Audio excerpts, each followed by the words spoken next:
जैसा कि हर किसी के साथ होता है, मेरे साथ भी हुआ।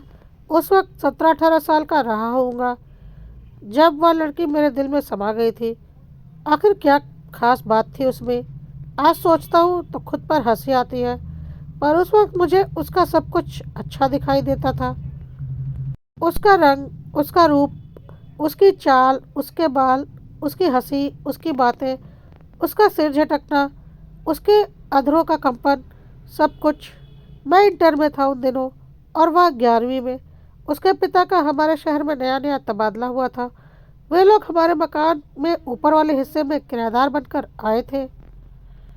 आते ही नमिता की माँ ने कहा था, लड़कियों के स्कूल में दाखिला करवा दो नमिता का। मैंने कई दिन अपनी साइकिल पर भाग दौड़ की, तब कहीं जाकर उसका दाखिला हो पाया। नमिता के पिता नए शहर में आकर अपनी घर गृहस्थी जमाने में जुटे हुए थे। उनका यह काम मैंने कर दिया तो उन्होंने आभार सा माना। नमिता मेरे पास आने जाने लगी और मैं उसके पास। हमारे विषय भी एक जैसे थे। नतीजन पढ़ने लिखने में भी हम सहयोगी बन गए। इस मिलने मिलाने के सिलसिले में कब नमिता मुझे अच्छी लगने लगी और कब नमिता के दिल में मैं उतर गया, कुछ पता ही नहीं चला। एक दिन वह अपने हाथों से सब्जी बनाकर लाई। खाओ, उसने जिद की। तो मैंने पूछा क्यों लाई। वह बोली अपने हाथों से कुछ बनाकर खिलाने का बहुत दिनों से मन था, खाओगे तो मुझे अच्छा लगेगा। उसकी आंखों में और ज़्यादा कशिश पैदा हो गई थी। उसकी आवाज़ में और ज़्यादा खनक आ गई थी। उसके चितवन में कुछ खास बदलाव दिखा जिसे मैं अपने भीतर महसूस कर रहा था। और फिर ना जाने कैसे उस दिन मैं कह गया था, क्या बीवी बनकर भी इतने ही प्यार से खिलाया करोगी? नमिता शर्म से एकदम लाल पड़ गई। छी, गंदी बातें नहीं करते। शादी करना गंदी बात है, मैंने चिढ़ाते हुए कहा, और उसकी लाई सब्जी खाने के लिए अपने चौके से माँ से 2 रोटियां मांगकर एक प्लेट में ले आया। माँ कहती ही रही कि सब्जी तो ले जा, खाएगा किससे? पर खाना तो मुझे अपनी महबूबा की सब्जी से था। उस पर अचरज यह कि पहला खोर मैंने अपने हाथों से नमिता के मुंह में रखा, उसने अपने हाथों से मेरे मुंह में। पता नहीं सब्जी में स्वाद था या नमिता की उंगलियों में या उस वातावरण में। उतनी स्वादिष्ट सब्जी जीवन में फिर कभी मुझे खाने को नहीं मिली। वह स्वाद, वह छुअन, वह चितवन जो उस सब्जी में घुल मिल गई थी, शायद वह कहीं नहीं मिल सकती थी। मम्मी पापा ने शादी की है और दोनों लड़ते रहते हैं। नमिता ने कहा, अगर गंदी बात ना होती तो वो लड़ते क्यों? तुम शायद ठीक कहती हो। मेरे मम्मी पापा भी अक्सर किसी न किसी बात पर उलझे ही रहते हैं।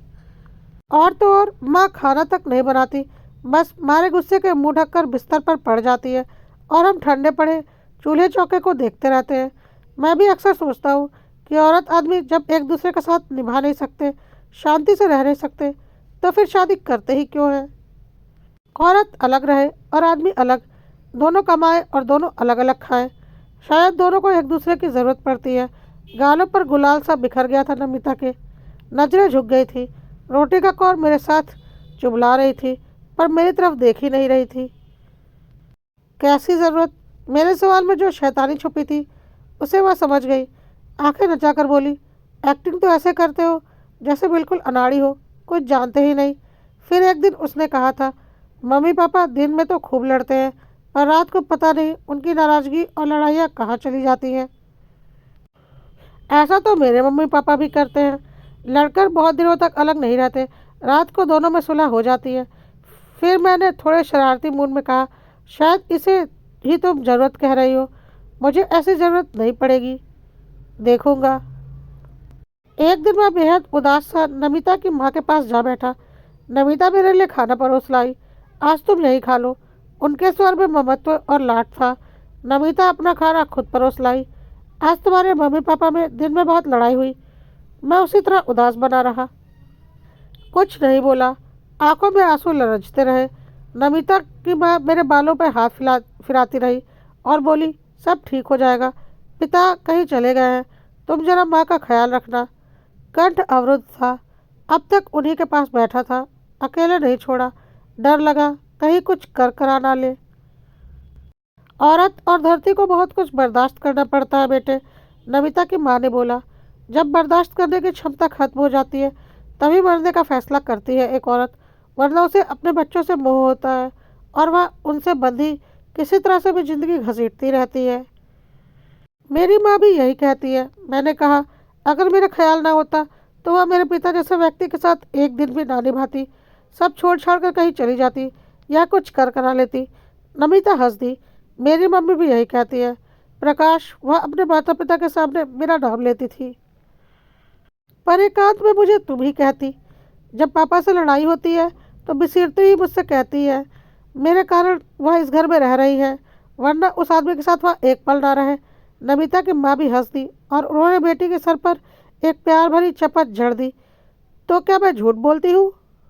अच्छा मम्मी, मैं नमिता की माँ को मम्मी ही कहता। आप लोगों के बीच में लड़ाई होती ही क्यों है? शायद आदमी औरत एक साथ रह ही नहीं सकते। नमिता की मम्मी ने कुछ सोचकर कहा। दोनों की प्रकृति एक दूसरे के खिलाफ होती है, दोनों के स्वभाव, दोनों की ज़रूरतें एक दूसरे से भिन्न। शायद इसलिए किसी न किसी बहाने हम लड़ पाते हैं, फिर लड़ाई खत्म भी हो जाती है। तुम लोगों के कारण सुलह करनी पड़ती है। नमिता की माँ ने कहा। अगर हम लोग बीच में ना हो तो? नमिता ने पूछा। हम कभी के एक दूसरे से अलग हो जाते। नमिता की माँ ने कहा। मैं तुमसे अलग नहीं रह सकता नमिता। मैंने एक दिन भावुकता में बहकर नमिता को बाहों में कस लिया। वह भी मेरी बाहों में सिमट गई और मेरे गले में बाहें डालकर देर तक सटी खड़ी रही। मैं भी। तुम मुझे हर वक्त याद आती हो। तुम भी। वह उसी तरह सटी रही। तुम मुझसे शादी के बाद अपनी मम्मी की तरह लड़ोगी तो नहीं? शायद हम कभी ना लड़े, उसने कहा। और अगर लड़े तो? मैंने शंका प्रकट की। लड़ाई क्यों होगी? उसने पूछा। हमारे मम्मी पापा किस बात पर लड़ते हैं? किसी भी बात पर। कोई बात नहीं होती फिर भी लड़ पड़ते हैं। उनकी बेवजह की लड़ाई कभी समझ में नहीं आती। कहीं हम लोग भी बेवजह ही एक दूसरे से लड़ने न लगे। नहीं, शायद हम ना लड़े, उसने अनिश्चितता से कहा। और अगर लड़े तो? मैंने पूछा। अगर लड़ाई की संभावना हो तो हम शादी ही क्यों करें, जीवन भर प्रेमी प्रेमिका ही क्यों ना रहे, उसने सुझाव दिया। प्रेमी प्रेमिका कैसे रह सकते हैं? एक दिन तुम्हारी किसी और से शादी हो जाएगी और मेरी किसी और से, फिर हम फिर भी एक दूसरे को प्रेम कर सकते हैं। वह मुस्कुराई। तुम्हारा पति अपनी बीवी की बेवफाई बर्दाश्त नहीं कर पाएगा और तुम्हें रूही की तरह ढूंढ डालेगा। तुम्हारी बीवी भी पति की बेवफाई बर्दाश्त नहीं कर पाएगी और तुम्हारा और अपना जीना हराम कर देगी। हो सकता है हम अपने पति या पत्नी से उसी तरह लड़ने लगे जैसे हमारे माता पिता लड़ते हैं, और फिर हम भी अपने बच्चों के कारण एक दूसरे को बर्दाश्त करें, झेलें और झेलते हुए जिए। तब जिंदगी कितनी बेस्वाद और कर्कश होगी, कितनी कलहपूर्ण। कहीं हमारे माता पिता की लड़ाई का भी यही कारण ना हो, मैंने शंका प्रकट की। तो नमिता भी कुछ सोचने लगी। आज यह अचानक मेरे हाथ लग गई। नमिता ने एक डायरी मेरे सामने रखी। पापा की है। इन 2-4 पृष्ठों को पढ़कर देखो। पापा अपनी उम्र में किसी लड़की को कितना चाहते थे। जिन पृष्ठों के कोनों को नमिता ने मोड़ रखे थे, उन्हें पढ़ा तो चकित रह गया। नमिता के पिता ऊपर से रूखे सूखे दिखाई देने वाले व्यक्ति भीतर से कितने कोमल, कितने कल्पनाशील और कितने भावुक किस्म के जीव थे। पढ़कर आश्चर्य हुआ। कोई सरिता नामक लड़की उनकी जिंदगी में आई थी। एक दिन मेरे हाथ मम्मी की लिखी एक कॉपी लग गई। नमिता को पढ़ने के लिए दी तो नमिता मुस्कुराई। तुम्हारी मम्मी के दिल में भी कभी कोई और रहता था और वह भी उसकी दीवानी थी। पिताजी को भी यह कभी बर्दाश्त नहीं हुआ कि उनकी पत्नी किसी और को चाहे। मैंने कहा, हमारे माता पिता के बीच लड़ाई का मूल कारण शायद यही है। उन्हें एक दूसरे पर विश्वास नहीं है। सामाजिक रूप से जरूर वे एक दूसरे के साथ हैं, पर वास्तव में एक दूसरे से अलग है और दूर है। रिश्तों को निभाने के लिए शायद वे एक दूसरे के साथ बेमन से रिश्तों को जी नहीं रहे हैं, बल्कि ढो रहे हैं। नमिता ने कहा, नहीं, तुम्हारी मम्मी ठीक कहती है। वे हम दोनों के कारण ही साथ हैं। फिर देर तक हम चुप बैठे रहे। ना वह कुछ बोली, ना मैं, और अचरज कि हम लगातार एक दूसरे को महसूस करते रहे, ना बोलकर भी जैसे सब कुछ बोलते कहते रहे। कमरे की चुप्पी में हमारा प्रेम एकदम मुखर था। हम उदत प्रेमी प्रेमिका थे और पति पत्नी बनने के सपने देख रहे थे, और यह भी जानते थे कि जब हम माता पिता बनेंगे तो अपने माता पिता की तरह ही लड़ेंगे। लड़ाई के कारण कुछ भी होंगे या कोई भी कारण नहीं होगा। नमिता की माँ कहती हैं कि आदमी औरत प्रकृति में एक दूसरे से भिन्न और परस्पर विरुद्ध है, इसलिए लड़ेंगे ही। तो फिर हम पति पत्नी और माँ बाप क्यों बने?